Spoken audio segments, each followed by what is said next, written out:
Beauté Otep, Djambo, Amos à vous tous, mes très chers frères, mes très chères sœurs, Kamitou, Mélanoderme, tout le peuple noir de la terre.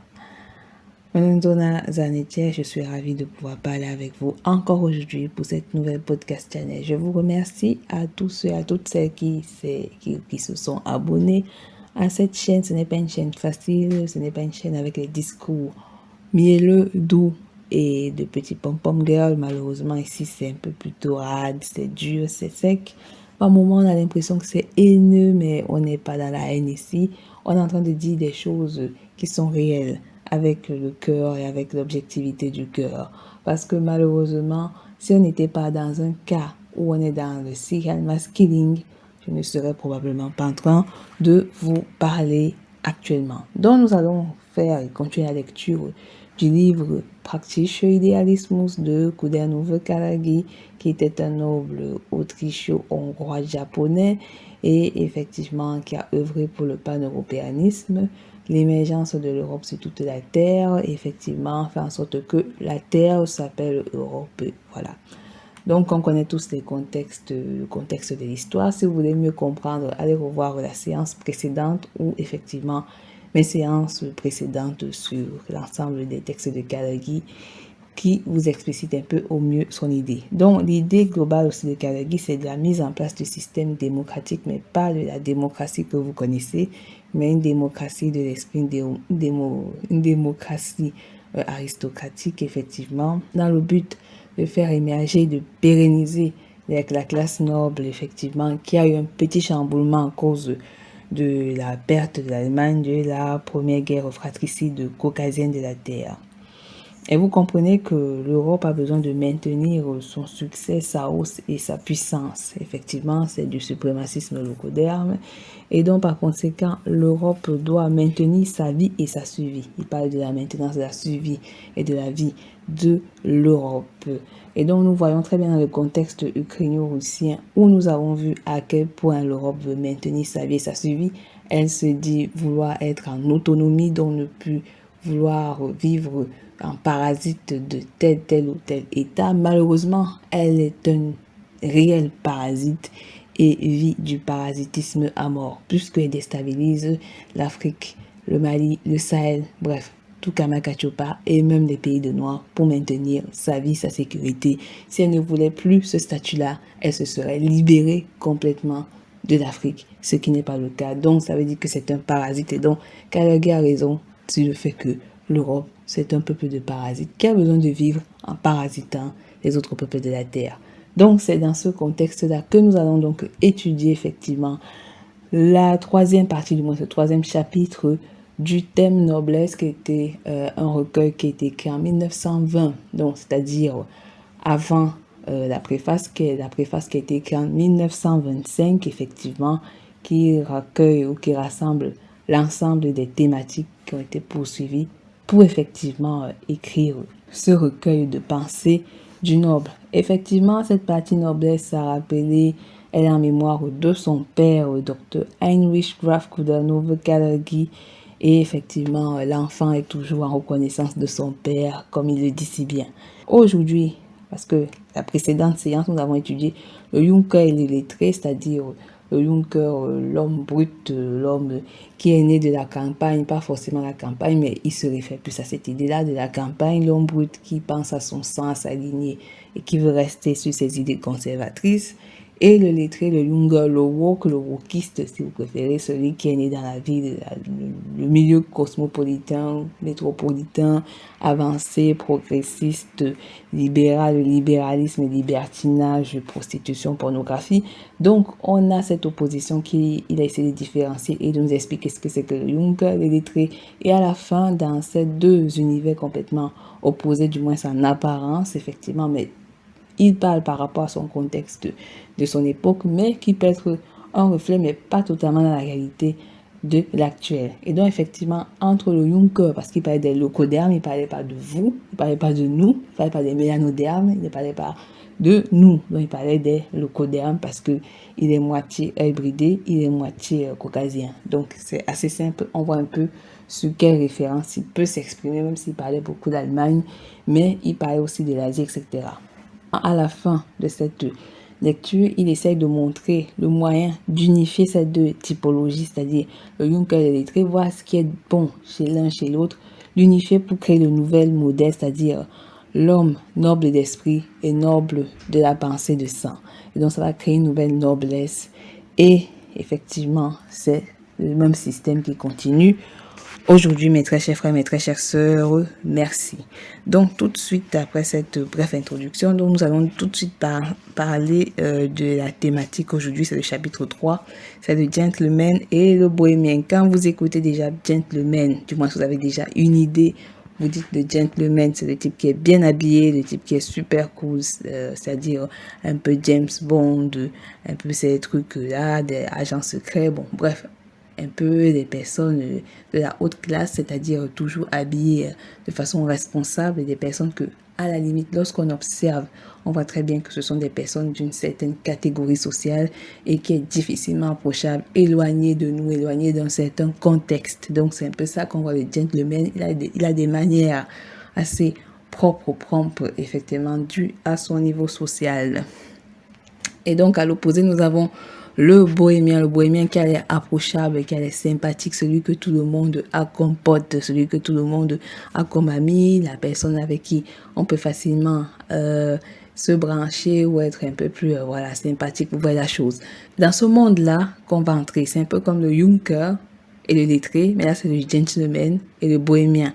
Donc, on va un peu expliquer qui sont ces personnes. Vous allez un peu comprendre finalement au fur et à mesure de la lecture qui sont ces gens. Effectivement, vous avez compris que mes lectures, c'est pour étudier la philosophie pensée de la leucodéamie, pour comprendre qui est le leucodéame. Effectivement, nous pouvons l'étudier effectivement avec les récits de Cheikh Anta Diop qui iront loin dans l'époque de la création. Et nous allons aller effectivement encore davantage en profondeur avec le vécu quotidien de ces êtres des ténèbres. Malheureusement, c'est une réalité dont nous allons comprendre au mieux qui sont ces individus à qui on a affaire, quelles sont leurs pensées, qu'est-ce qu'ils veulent en réalité et quelle est leur finalité. Nous avons déjà une idée, mais c'est bien de comprendre davantage et davantage qui sont ces gens. Allons-y mes frères, donc n'hésitez pas de liker, de partager, et c'est très important. Ce chapitre est très important. Je le rappelle très bien, ce chapitre, le bohémien, le gentleman et le bohémien c'est un chapitre très important. Vous allez comprendre quelque chose de très particulier dans ce chapitre et c'est pour ça que vous avez intérêt et c'est très important de partager cela. Parce que sinon, vous allez continuer à dormir dans les yeux du leucodéame et malheureusement, on ne pourra pas sauver les bras cassés. Parce qu'après, on étudiera effectivement le prochain chapitre, c'est la consanguinité, qui est un peu long et compliqué, mais qui est très nécessaire à expliquer. Ce chapitre-ci ne durera pas très longtemps, de toute façon, on va vous expliquer brièvement l'idée. Donc, allons-y. Merci. Likez vraiment, partagez. Quand on vous demande de partager les informations, c'est pour que le continent ne soit pas désinformé et que, comme on en a certains qui aiment aller mourir dans la Méditerranée, c'est pour éviter que nos frères aillent mourir dans la Méditerranée pour des individus au cœur extrêmement froid et toxique. En Europe, la noblesse de sang et la noblesse d'esprit sont créées. Leur type spécifique, 2 points. Le gentleman pour la noblesse de sang anglaise, le bohémien pour la noblesse d'esprit française. Donc déjà là, vous voyez un peu la différence lorsqu'il est en train d'expliquer que pour l'Angleterre, c'est-à-dire le gentleman, bon, c'est normal, ça se renvoie un peu à l'Angleterre, vous connaissez très bien le contexte. C'est la noblesse de sang anglaise dont on privilégie la circonstance génétique et la préservation de l'héritage génétique de génération en génération, comme vous l'avez compris, et davantage vous l'avez mieux compris avec le contexte de... c'est le prince William, non, c'est le prince Harry et Kate Middleton. Vous avez compris que même si elle est moitié leucodéame, effectivement, ils avaient peur que, à la sortie de leur premier enfant, ils sortent mélanodéame. Donc, ils ont peur. Mais effectivement, je vais vous expliquer la peur là un peu plus tard lorsque nous allons expliquer le passé, mais avec plus de données, avec plus d'informations, parce que depuis là, je ne l'ai pas vraiment donné. Je le fais exprès, même si vous avez déjà des livres de Homo Tunde, etc., vous avez lu Cheikh Anta Diop, vous avez lu... Chancellor Williams, etc. Vous avez déjà lu toutes ces personnes, vous avez lu le Dr. Cresswell Singh. Mais il est très important d'expliquer pourquoi la famille de Windsor a eu peur de découvrir ou de voir quel type d'enfant, du moins, quelle est la typologie de couleur de l'enfant de Meghan et de Harry.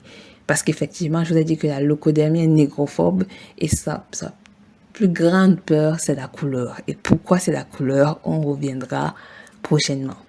La noblesse britannique préserve le sang, on doit conserver la lignée sanguine de génération en génération. Et je vous ai dit également, lorsque vous avez vu avec moi la petite vidéo de Yevhen Skaras du groupe néo-nazi ukrainien, qu'effectivement, ils ont des alliances avec Britain, dont je rappelle encore Poland, donc la Pologne, Turquie, Britain et Ukraine. Donc, c'est-à-dire, ils ont des bases d'alliance en Angleterre. Donc, ça explique que s'il y a du néo-nazisme en Angleterre, ce n'est pas non plus très étonnant. Donc, vous comprenez que voilà, la famille royale est négrophobe. Officiellement, de toute façon, ils ne l'ont pas caché. Mais la raison, je vous l'expliquerai une prochaine fois. Effectivement, donc, la noblesse française bohémienne, parce qu'elle a l'air approchable, sympathique, on dirait quand on regarde, bon, même si c'est entre guillemets, c'est pas vrai du tout, vous savez tous bien avec l'histoire de Monaco, vous avez bien vu que c'est totalement faux, mais il a quand même pu épouser une sud-africaine locoderme. Il faut bien voir la chose, il faut bien calculer la chose, c'est très doux, mais c'est visible. Donc, effectivement, elle a l'air bohémienne, accessible, tout le monde a l'air de pouvoir participer. Ils donnent l'impression, mais ils ne le sont pas. Effectivement, je pense que Carnegie ne connaissait pas très bien encore les Français, mais c'est entre guillemets, parce qu'il les connaissait aussi, même s'il s'est fait un peu de certains préjugés par rapport à la France. Il croit qu'ils sont accessibles, mais ils ne le sont pas. Du moins, il est vrai que les Français, vous avez compris avec l'universalisme, parce que c'est eux, le truc que pour tous, effectivement, ça donne l'impression que tout le monde peut venir, mais c'est faux. Tout le monde ne peut pas venir. Et c'est vrai, tout le monde ne peut pas venir. Donc, j'ouvre les guillemets, je continue la lecture. Le gentleman et le bohémien se rejoignent dans le désir de fuir la morne laideur du Dasein. Petit bourgeois, le gentleman la dépasse grâce au style, le bohémien grâce au tempérament. Le gentleman oppose à l'informe de la vie la forme. Le bohémien à l'incolore de la vie la couleur. Comme vous connaissez très bien la FR dit toujours on est tricolore un peu pour affiner la couleur, mais vous avez très bien, vous voyez très bien qu'en fait ce n'est qu'une façade, mais du moins ceux qui ont envie de voir la verront, ceux qui n'ont pas envie de la voir seront trompés. Après, bon, s'ils veulent pleurer, ils pleureront. Effectivement, le gentleman a fait très attention à comment est-ce qu'il apparaît devant le monde. Il n'essaye pas de se jouer un jeu, genre, venez tous. C'est pour ça qu'effectivement, moi, j'étais pas très surprise que Meghan se fasse rejeter par la famille d'Angleterre, parce qu'elle n'a pas prêté attention aux signes. Mais elle le savait bien. Elle voulait peut-être jouer le double game, genre moitié leucoderme, moitié mélanoderme. Mais effectivement, la leucodermie connaît bien le jeu du moitié leucoderme, moitié mélanoderme. Bon, tant pis pour eux. Ils font attention à leur apparence, ils font attention à comment est-ce que les gens les regardent, comment est-ce que les gens vont les approcher. Effectivement, nous aussi, les mélanodermes, nous devons connaître ces codes. Ces codes sont subtils, mais ces codes, nous les connaissons et nous apprenons à les connaître. Du moins, ceux qui veulent les connaître, effectivement. Moi aussi, je pourrais mieux vous expliquer les codes, mais effectivement, la chose, c'est est-ce que vous avez envie? Est-ce que vous avez envie de connaître ces codes? Ils ont un apparat visuel tel qu'une décoration, si vous préférez, qui permet de créer l'envie. En fait, quand quelqu'un voit un gentleman, il se dit « Waouh, c'est impressionnant, j'ai envie d'être comme lui, il a l'air d'être un haut niveau, comment vais-je faire ?» Et notamment, si c'est entre leucoderme, moi, j'ai pas de problème. Mais si c'est un mélanoderme qui a envie de leucoderme, ça, c'est un problème. Parce que en réalité, vous vivez sur des critères que eux, en fait, négligent et s'en fichent. Et c'est pour ça que je préfère que chacun vive dans ses critères. Parce que si vous voulez vivre dans le critère du leucoderme, vous ne pourrez jamais y arriver. Parce que eux, leur critère de base est lié obsessionnellement, même s'ils ne vous le diront jamais, à la couleur de peau. C'est lié à la génétique. Donc, voilà. Donc, c'est quelqu'un qui fait quand même très attention à la forme, au protocole. Effectivement, comme vous l'avez remarqué, United Kingdom, même s'il ne vaut plus rien, effectivement, sauf par le Commonwealth, effectivement.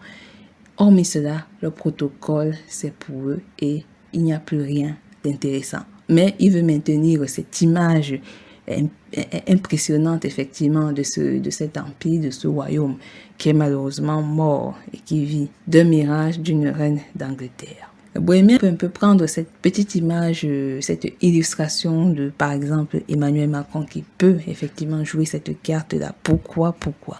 Parce qu'il joue la carte de il veut s'allier à l'Afrique, il veut connaître le continent africain, il veut être ami des Africains, etc., etc. Il veut découvrir les autres univers, etc. Mais en même temps, vous voyez aussi une autre réalité, c'est qu'il ne veut pas s'approcher d'eux. À travers cette histoire d'approche, ils veulent en fait créer toujours le même système, c'est-à-dire il y a un dominant, celui qui explique, celui qui guide, parce qu'il dit toujours qu'il veut guider la démocratie, mais en fait il n'y a pas de démocratie.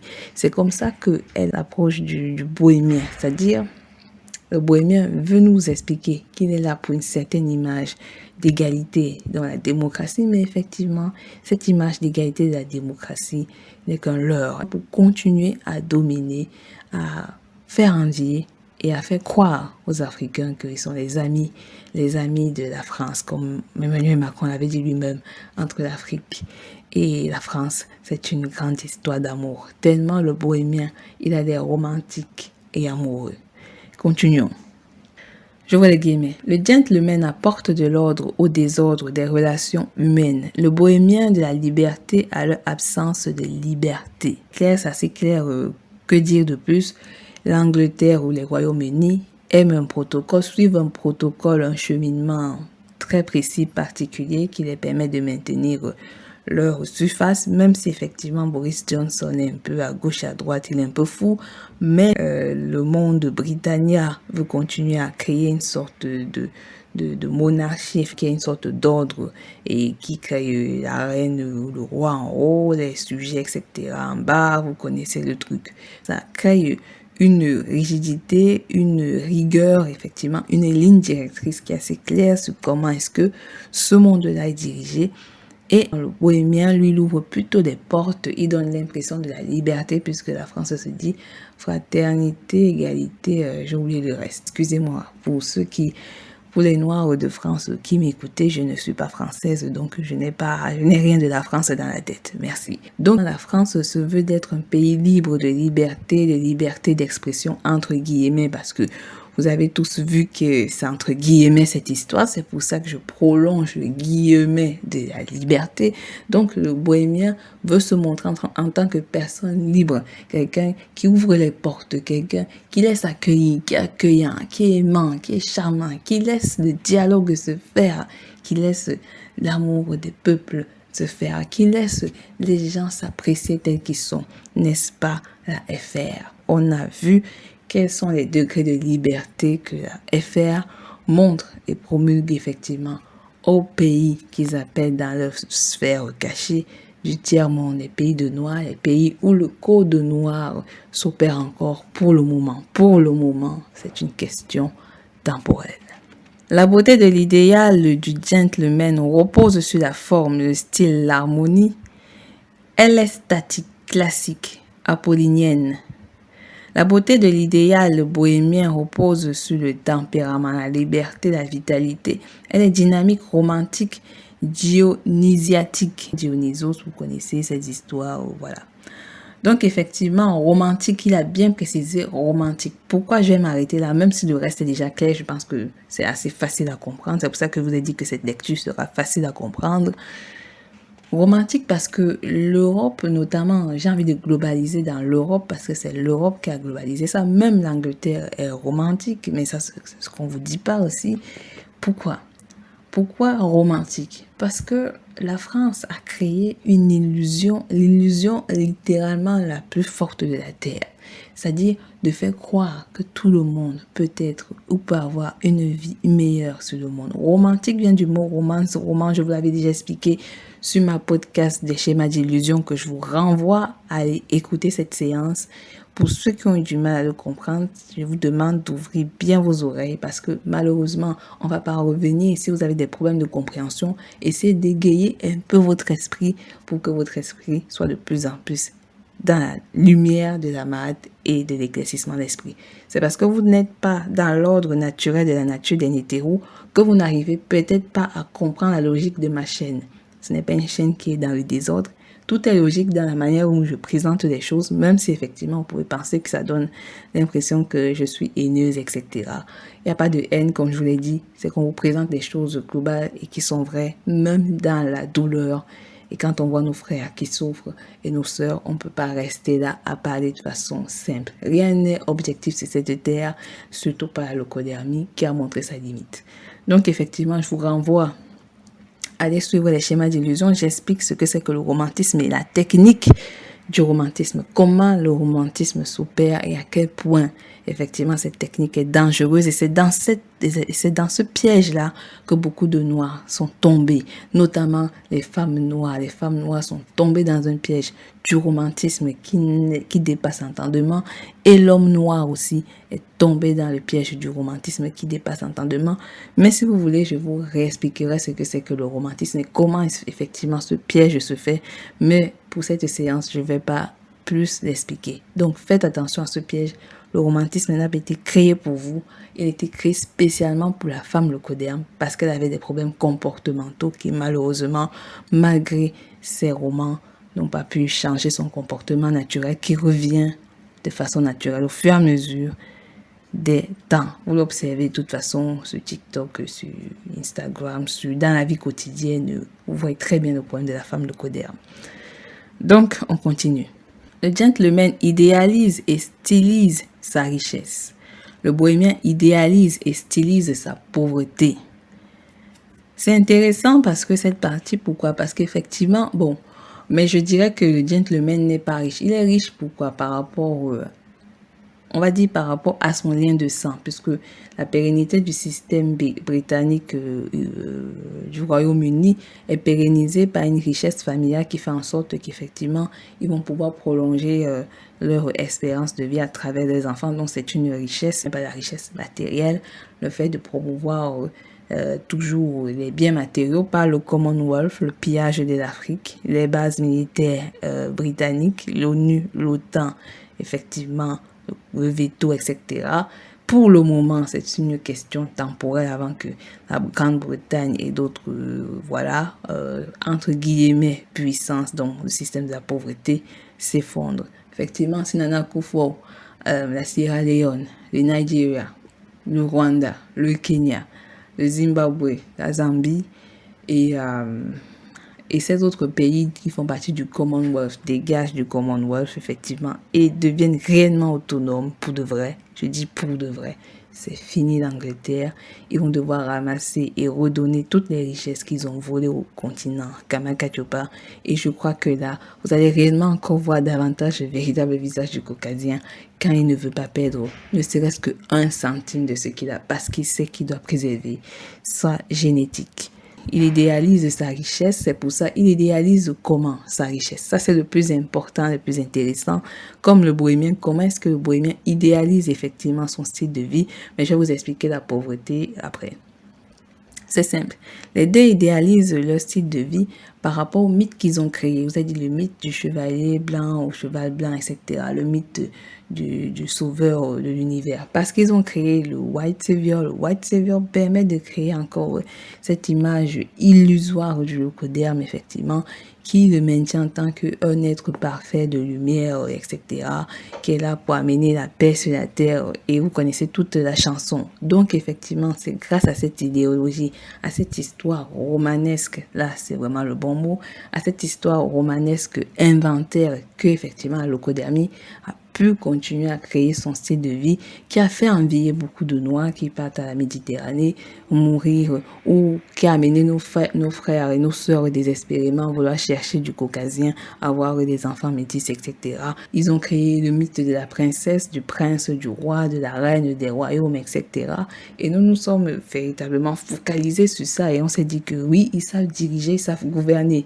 C'est un idéalisme, ce sont des rêves, effectivement, qui nous ont balancé à la figure. Mais eux seuls connaissent réellement comment ces royaumes se sont mis. Je pourrais vous dire que je sais comment les royaumes se sont mis. Mais effectivement, pour que vous compreniez petit à petit la chose, il faut comprendre que ces royaumes n'ont pas été mis dans une manière très hiérarchique, ni dans un maintien d'ordre. Ça, vous le comprenez au fur et à mesure. Pour ceux qui connaissent l'histoire de la France, vous connaissez l'histoire des royaumes français, à quel point ces royaumes sont honteux. On va parler des rois de France et de certains rois qui sont allés vendre leurs enfants pour ne serait-ce que conserver encore leur royauté. On va pas citer son nom là pour aujourd'hui, mais c'est pour que vous compreniez que ce sont des histoires de salles qu'ils ont transformées en romans, effectivement, qu'ils nous ont vendus là, comme le pain dans les boulangeries ou chez nos gars qui nous vendent des pains. Effectivement, et nous les avons pris à masser parce que la télévision est un marqueur. Les livres sont très importants. Les livres, effectivement, quand c'est le Codem qui raconte, les livres créent un imaginaire fantasmé, fantasmagorique, qui donne l'impression que ce sont des univers époustouflants, merveilleux, magnifiques et totalement féeriques. Voilà, donc c'est un peu dans cet univers-là que l'idéalisme a été créé, notamment pour la vision locodermique. Effectivement, le gentleman donc stylise sa richesse, il essaie de la montrer un peu plus simplifiée, même si ses faux sont juste assez sophistiqués, stylisation, est-ce que c'est un peu pareil?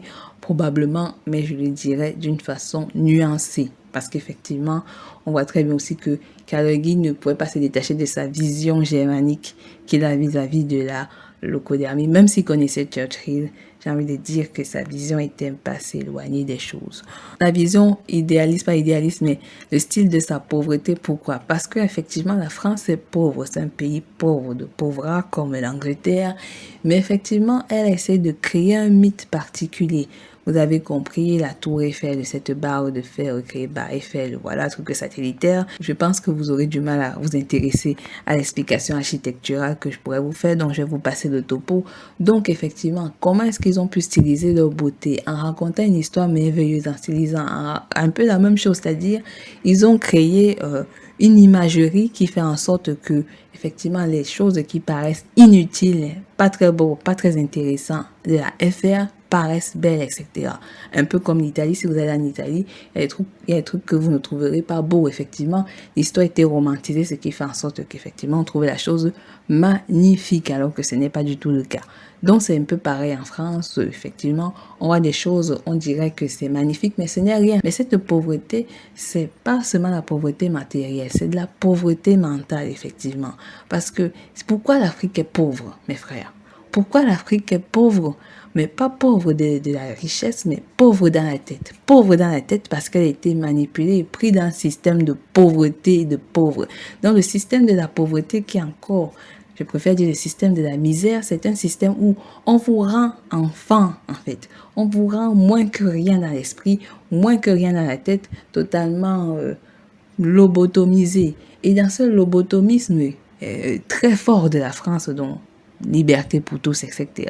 Ça fait en sorte que les Africains soient docilisés. Avec, pas que Foucault, mais Charles de Gaulle, effectivement, ils ont docilisé le mélanoderme en leur racontant des histoires à la con. Effectivement, beaucoup y ont cru, puisque Léopold Sédar Senghor a profité. Effectivement, il est né dans le système de la docilisation, puisqu'il est né dans le système de l'esclavage jusqu'à aujourd'hui. Pour le moment, ce qui a fait en sorte effectivement que l'Afrique soit pauvre.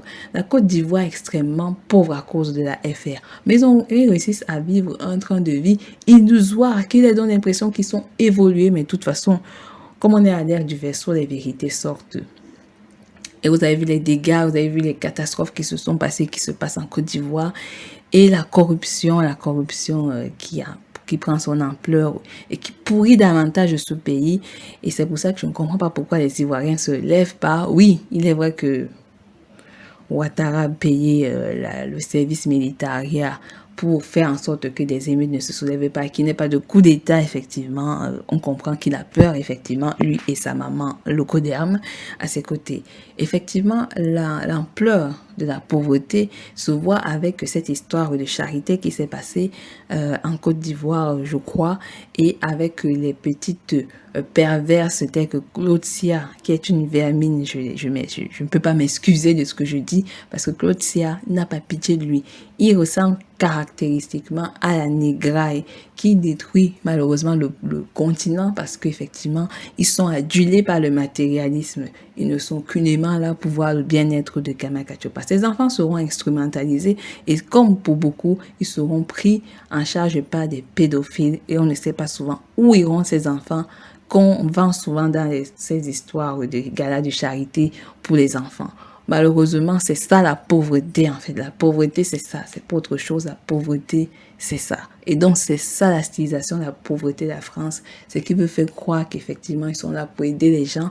Mais en fait, ils les appauvrissent dans la tête, dans l'esprit. Ils les rendent lamentables, complètement inutiles. Et on a très bien vu quels ont été les dégâts avec. Donc, effectivement, c'est pas parce que il y a un président qui est jeune ou qui est vieux que la chose va s'arranger, que Macron soit là, que ce soit Mitterrand, etc. Eux tous ont manifesté la culture de la pauvreté parce qu'ils sont pauvres. Je dirais de la misère parce qu'ils ont créé la misère en Afrique. La misère mentale crée la misère physique. La preuve également de cette misère aussi, c'est le comportement effectivement très bizarre que la France fait, c'est-à-dire la France est prête à financer effectivement des partis, des trucs étranges et tordus pour déstabiliser le continent africain ou pour donner les armes là-bas en Ukraine, mais bizarrement, ils n'arrivent pas à payer, à réparer ce qu'ils font au peuple des Antilles, donc ou des Caraïbes, excusez-moi. Donc vous voyez à quel point la pauvreté est visible, la misère est terriblement visible. Le gentleman est fait de tradition, le bohémien de protestation. Effectivement, nous connaissons tous que le FRien passe son temps à pleurer, je sais même plus comment est-ce qu'on les appelle, à gueuler, là, ouais, les trucs. Et le gentleman, il veut préserver une tradition, il dit que ce sont les règles, c'est comme ça que ça se passe, effectivement. Même si vous avez constaté que, même si c'est faux, ce que Kalegi dit, c'est quand même faux, parce qu'il y a les Britanniques qui pleurent, qui ranchonnent, etc. C'est vrai, c'est pas trop visible comme les Français, mais ils le font. Il continue en disant, l'essence Wesen du gentleman est conservatrice. L'essence du bohémien est révolutionnaire, entre guillemets. La mère de l'idéal du gentleman est l'Angleterre, le plus conservateur des pays européens. Du moins, oui. Le berceau de la Bohème est la France, le plus révolutionnaire des pays d'Europe, entre guillemets. Je dis bien entre guillemets parce que c'est vrai que c'est entre guillemets. Pas besoin de trop expliquer cette partie. L'idéal gentleman est le mode de vie de Lebensform, d'une caste. Effectivement, ça je vous l'ai déjà expliqué. L'idéal bohème, le mode de vie des personnalités. Effectivement, la FR est un mode de vie qui met toujours en avant des personnes effectivement d'une telle classe à une telle classe. De toute façon, vous l'observez au fur et à mesure effectivement de la vie. C'est quelque chose que vous ne pouvez que observer. On continue la lecture. L'idéal gentleman nous ramène par-delà l'Angleterre vers la stoïcisme romaine. L'idéal bohème nous ramène par-delà la France vers l'agora grecque, entre guillemets. Les hommes d'État romains s'approchaient du type gentleman, les philosophes grecs du type bohémien, César et Sénèque, étaient des gentlemen, entre guillemets, Socrate et Diogène des bohémiens, entre guillemets, le point clé, Schwerpunkt, centre de gravité du gentleman réside dans le physico-psychique.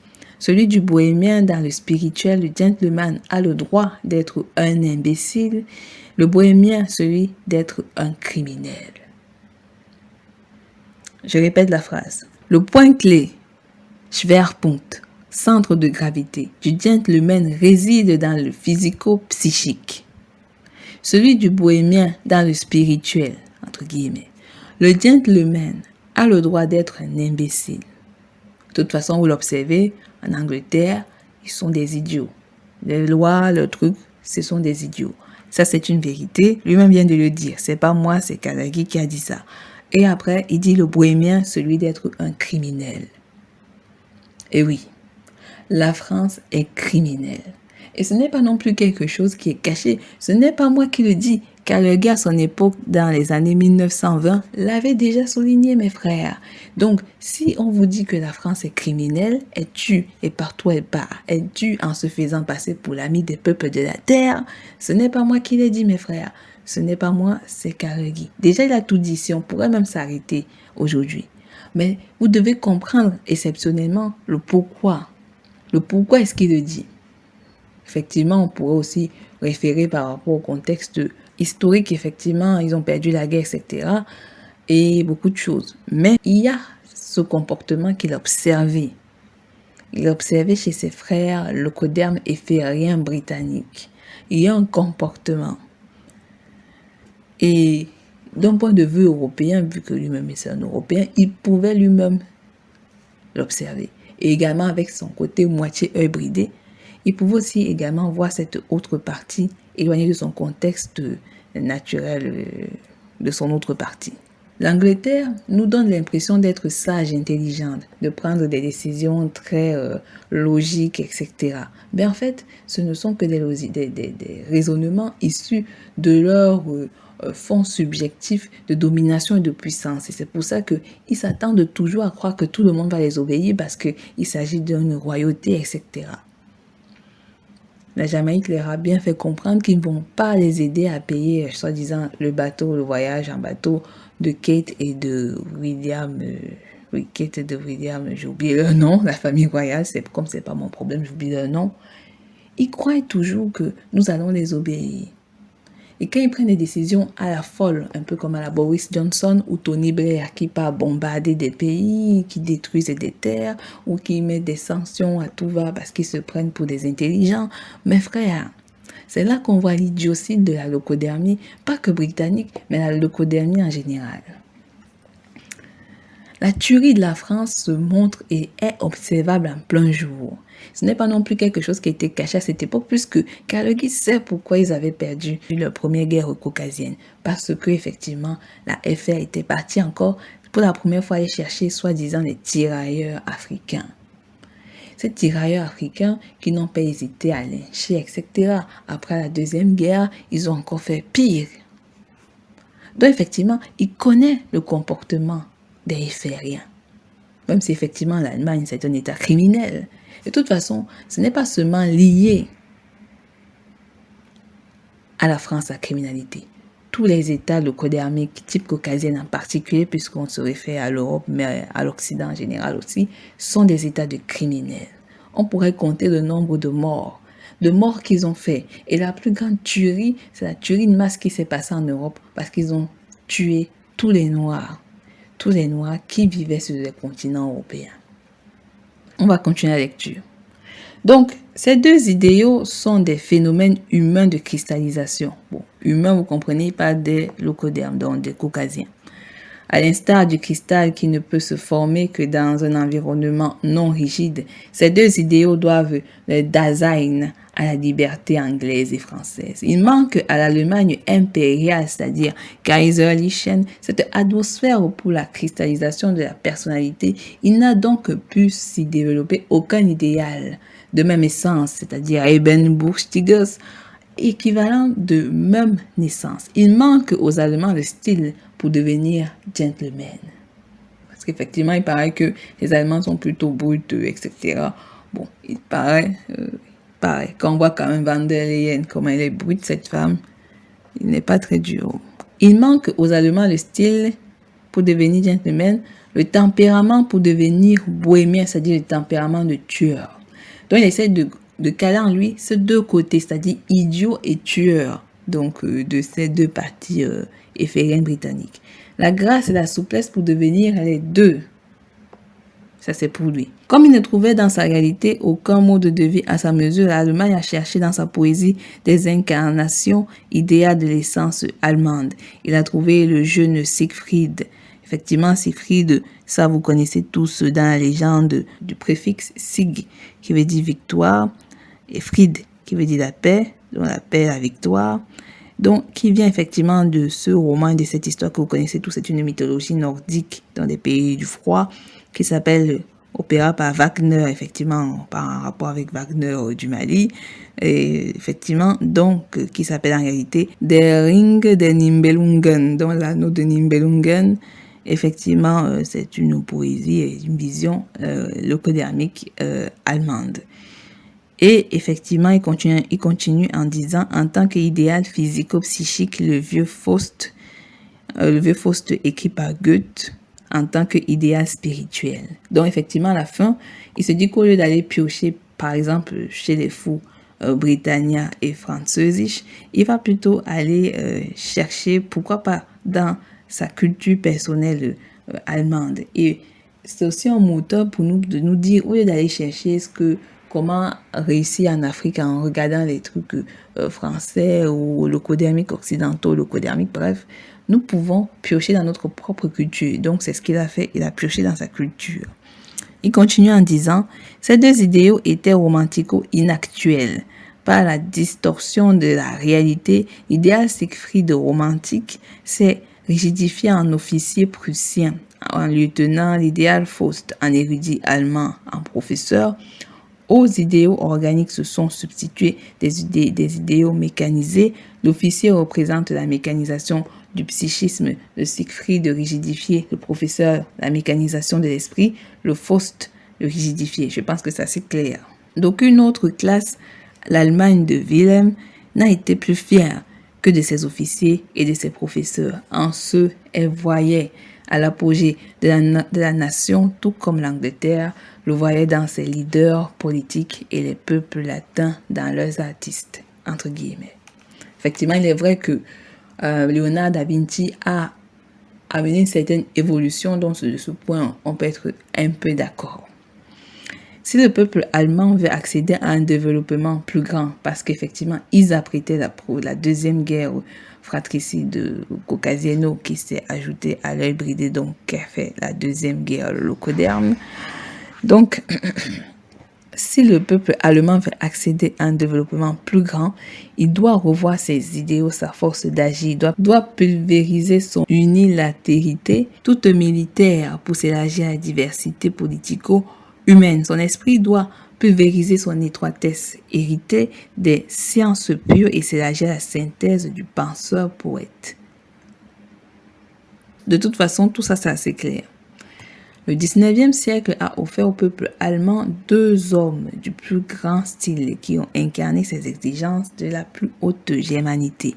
On a Bismarck von Bismarck qui a sauvagement découpé effectivement le continent. Donc vous voyez un peu leur héros, on voit très bien le contexte. Pour que vous compreniez très bien que leur égrégore, c'est ça, c'est que des tueurs en fait. Donc c'est pour que vous compreniez un peu qui sont réellement les locodermes. C'est pas ce que vous croyez à la télévision, les films, les séries à la con, mais vous devez voir quelles sont leurs souches réelles d'inspiration réelle. Donc, Bismarck, c'est leur héros. Goethe, le héros de l'esprit, entre guillemets, l'esprit locodermique.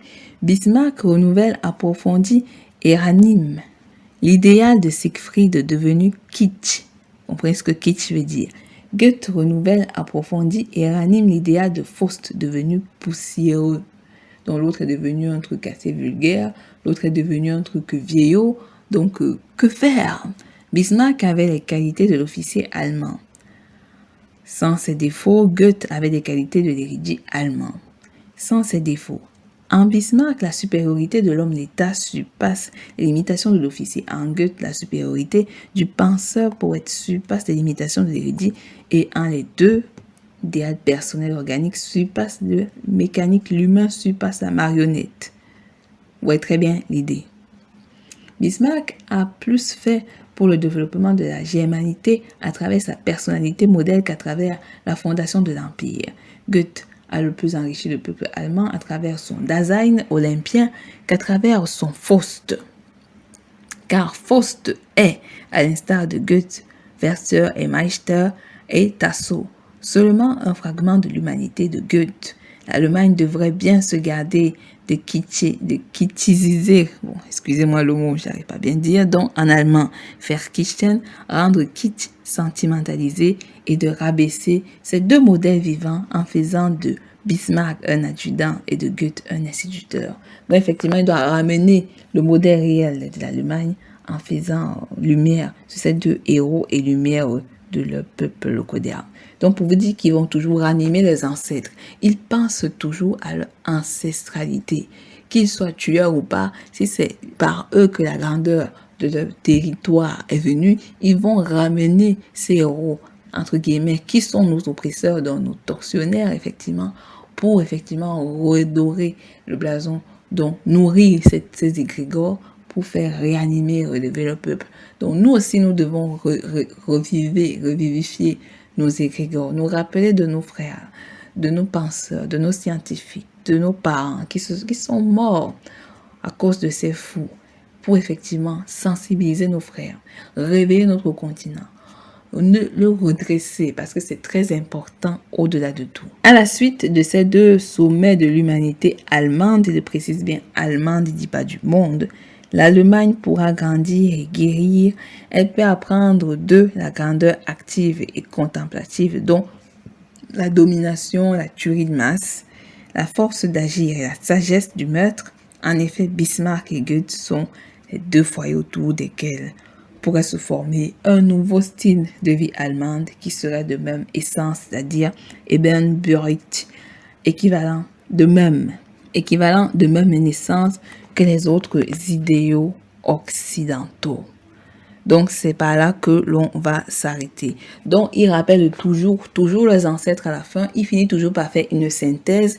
Il différencie les deux thèses, il différencie les deux idées, il les confronte les unes à l'autre. À la fin, il finit par faire une synthèse pour trouver un moyen d'unir ces deux idées et à la fin, tirer les éléments nécessaires pour faire en sorte effectivement de trouver une solution à leurs problèmes. Effectivement, la solution n'a pas été trouvée puisque vous savez tous qu'ils sont partis à cette deuxième guerre. Ils ont formé l'axe entre guillemets du mal. Donc l'Italie, l'Allemagne, le Japon, ils ont perdu parce que les États-Unis d'Amérique ont sans hésiter bombardé Nagasaki, Hiroshima pour la tuerie sauvage. Ça, c'est leur spécialité, effectivement.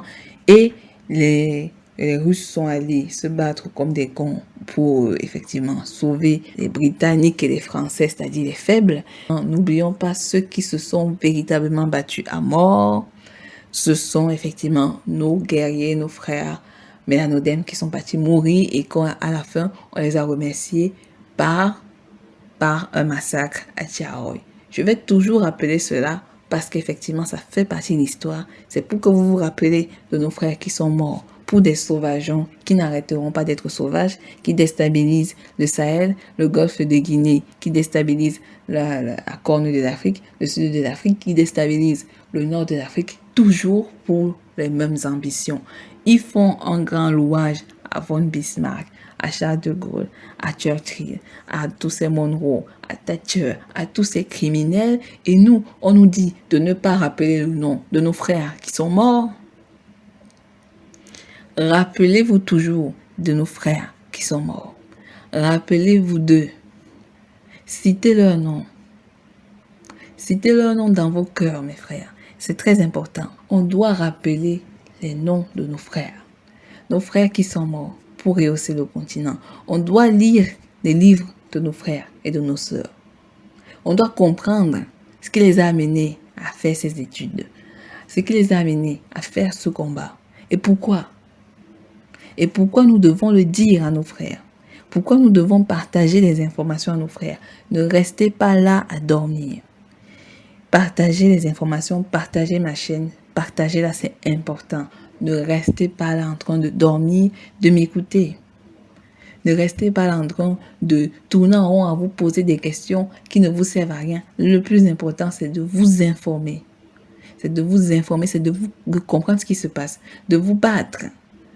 Il y a des parents noirs qui ont raté leur travail. Ils ne savent plus quoi faire avec les enfants universalistes métisseurs qui ne savent plus trop quoi faire dans leur vie. Parce qu'à la base, le parent noir a raté. Vous devez prendre conscience de votre travail et commencer à vous activer.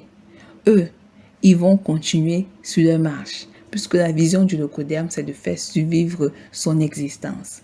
S'il faut tuer tout le monde, ils le tueront. S'il faut ramener les ancêtres assassins, ils vont les ramener. C'est aussi un message très important que je devais vous lancer en fait. Voilà mes frères, voilà mes sœurs. Merci d'avoir écouté ma podcast channel dont au par vous tous. Bibala.